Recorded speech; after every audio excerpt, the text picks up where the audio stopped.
আসসালামু আলাইকুম রহমতুল্লাহ।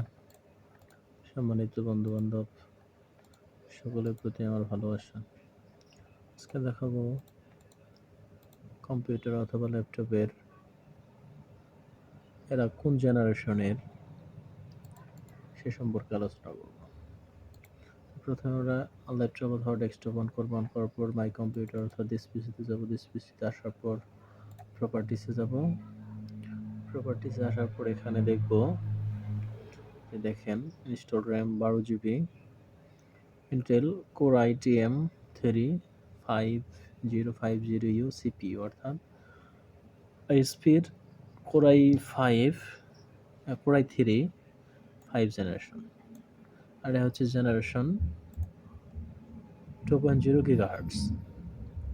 আর র্যামের নিচে তো লেখাই আছে সরাসরি র্যাম 12 GB। উইন্ডোজ কন্ট্রাইভ আছে 64 বিট অপারেটিং সিস্টেম। উইন্ডোজ 10 কত তারিখে ইনস্টল করা হয়েছে? 1/5/22।